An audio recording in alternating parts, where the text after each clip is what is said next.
আজ থেকে বোধহয় 20 বছর আগে আমি একটি প্রবন্ধ উপস্থাপন করেছিলাম। সেটা একটা কি বলে থিঙ্ক ট্যাঙ্কের উদ্যোগে। সেখানে বাংলাদেশের সশস্ত্র বাহিনীর কি প্রয়োজন, কেন প্রয়োজন শক্তিশালী সশস্ত্র বাহিনী, সেই সম্পর্কে আমার যুক্তি আমি তুলে ধরেছিলাম। সেই সময় অনেকেই সেই প্রবন্ধের প্রশংসা করেছিলেন এবং আমি এটাও বলেছিলাম আমাদের সেনাবাহিনী আনপ্রোডাক্টিভ সেনাবাহিনী নয়। এই সেনাবাহিনী বিদেশে শান্তি মিশন করে লক্ষ লক্ষ ডলার বিদেশি মুদ্রা যোগায়। এছাড়া দেশের ভেতরে তারা যেই সব কর্মকাণ্ড করে দুর্যোগে বিপাকে বিভিন্ন সময়, এই সব কিছুই কিন্তু আমাদের প্রোডাক্টিভিটিতে, আমাদের উৎপাদনশীলতায় যুক্ত হয়। এখন আমি যে কথাটা বলতে চাই, আমরা আগামী দিনগুলোতে খুব শান্তিতে থাকবো না। আমাদেরকে মানসিক প্রস্তুতি নিতে হবে যে ভারতের উস্কানিতে এখানে আরো অনেক ঘটনা, দুর্ঘটনা, অঘটন ঘটবে এবং তার জন্য আমাদেরকে মানসিকভাবে এবং অন্যভাবেও প্রস্তুত থাকতে হবে। এখন কথা উঠেছে ভারতের সঙ্গে আমাদের সম্পর্ক কিরকম হবে। সম্পর্ক আনুষ্ঠানিকভাবে বলবো সৎ প্রতিবেশীমূলক সম্পর্ক হবে, কিন্তু সেই প্রতিবেশীর চরিত্র আপনাকে উপলব্ধি করতে হবে।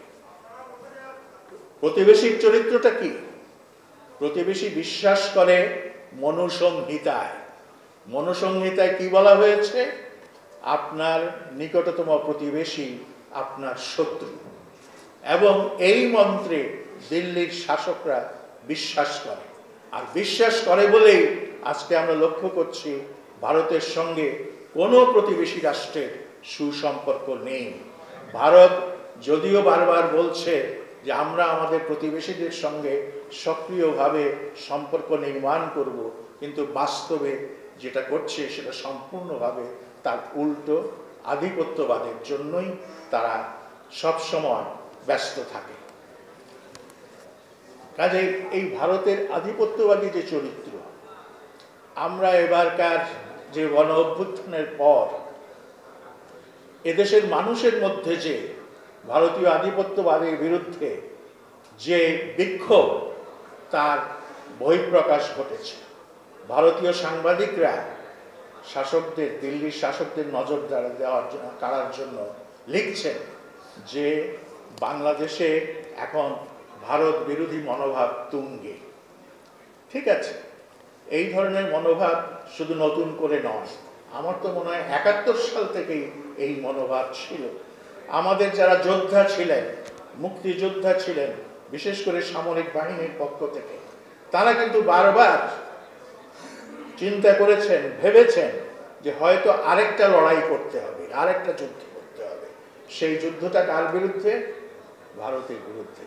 আপনারা সামরিক বাহিনীর লোক, আপনারা খুব ভালো জানেন জেনারেল জিয়া সেই সময় কি চিন্তা করতেন, খালেদ মোশাররফ কি চিন্তা করতেন, এগুলো জানেন, এবং তাদের চিন্তার ছিটেফোঁটা এখানে ওখানে বিভিন্ন জনের স্মৃতি কথায় এসছে।